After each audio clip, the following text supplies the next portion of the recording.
আসসালামু আলাইকুম রাহমাতুল্লাহ। এখন আমরা যাচ্ছি আমাদের দ্বিতীয় ঘাসের ক্ষেতে। দ্বিতীয় ঘাসের ক্ষেতে যে ঘাসগুলো আছে এই ঘাসগুলো আমরা বিক্রি করে দিছি। এই ঘাসগুলো বলতে যে বড় ঘাসগুলো আছে এই বড় ঘাসগুলো আমরা বিক্রি করে দিই। তারা একটা আটি আমাদেরকে দেখাই দিয়ে গেছে যে এই পরিমাণে আটি বাঁধেন, আমরা ওইভাবে আটি বাঁধতেছি। যে আটিগুলো বাঁধা হয়েছে এই আটিগুলো প্রত্যেকটা তারা আমাদের কাছ থেকে কিনে নিচ্ছে 40 টাকা, তারা 50 টাকা বা 45 টাকা এরকম করে বিক্রি করবে। আমাদের যেহেতু আরো ঘাস আছে ব্যাকআপ দেওয়ার মতো, অনেক বেশি ঘাসের বাজার, যার কারণে আমরা কিছু ঘাস বিক্রি করে দিলাম। সে বলেছে যে 50টার মতো আটি কেটে রাখবেন, আমরা তাই আটিগুলো আগে গুনে নিচ্ছি, দেখি কয়টা হলো। তো আটিও আমাদের 50টা হয়েছে এবং ঘাসও আমাদের বড় 50টা কাটার মতোই আছে। আর গুলো ঘাস ছোট ছোট, অন্তত আরো 5 থেকে 10 দিনের মতো সময় লাগবে এই ঘাসগুলো বড়। এই ঘাসগুলো এখন আমরা আমাদের বাড়ির পাশেই আমাদের রাস্তাটা, এই রাস্তাতে এনে রাখতেছি এবং গুঁড়াটা সমান করে রাখতেছি যাতে আটিগুলো একটু দেখতে ভালো দেখা যায়। আমাদের যে হাঁসগুলো আছে এই হাঁসগুলো এখন আমাদের খোয়ারটার মধ্যেই থাকতে পারে। খোয়ারে এখন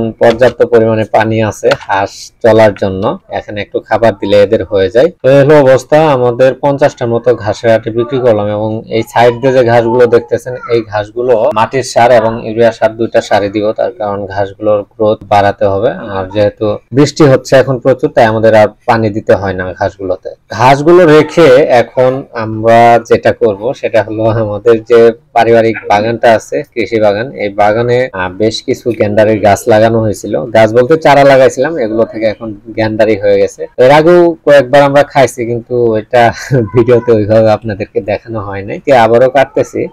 এই সিজনটাতে গ্যান্ডারি গুলো মিষ্টি কম লাগে, এই সময়টাতে মিষ্টি তেমন লাগে না, তবে শীতের সময় যদি খাওয়া হয় সেটা আর কি মিষ্টি বেশি হয়। যেগুলো দেখতেছেন লাগাইতেছি এইগুলোই কিন্তু মূলত আবার পরবর্তীতে গ্যান্ডারি হয়ে যাবে। এইগুলো যেহেতু চারা হয়ে গেছে এর জন্য এই সাইড দিয়ে লাগিয়ে রাখলাম। বাড়ির সামনে নাকে এই গ্যান্ডারির যে শিকড় গুলো আছে, তারপর ময়লা গুলো আছে, এগুলো ভালোভাবে পরিষ্কার করে একটু ধুবো। এই যে ধুয়ে নিলাম, এখানে বৃষ্টির পানিটা এখানে ছিল, এটা আমি আমার আব্বুকে দিলাম।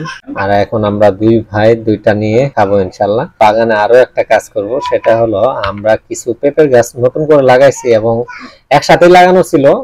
এগুলো একখানে 2-3টা করে ছিল, যেগুলো আমরা ওই সাইড দিয়ে আবার লাগাইছি। এই গাছগুলোর পাতাগুলো একটু পরিচর্যা করে দিচ্ছি যাতে ফলগুলো একটু হৃষ্টপুষ্ট ভালো হয়।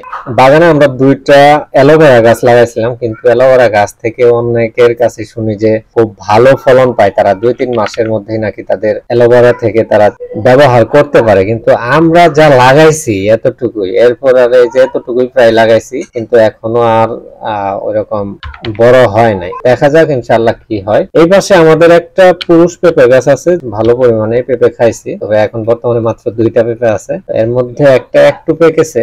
আজকে আমরা এই পেঁপেটা এখন আমরা একটু ভালো করে ধুয়ে নিব। প্রথমে আমি বটি দিয়ে কাটার চেষ্টা করলাম, কারণ বটি দিয়ে কাটতে পারবো না, বেশি ভিতরের দিকে যায়, যার কারণে আমি একটা চাকু নিয়ে চাকু দিয়ে আস্তে আস্তে ছিলতেছি। যদিও এটা ফল কাটার চাকু না, আমরা এটা যখন কুরবানি দেই বা কোনো পশু জবাই করি সেই ক্ষেত্রে এটা আমরা ব্যবহার করি, তবে আজকে এটা ফল কাটার ক্ষেত্রে আমরা ব্যবহার করলাম। পেঁপেটা দেখে আমি যতটা পাকা ভেবেছিলাম মূলত ওইরকম পাকে নাই।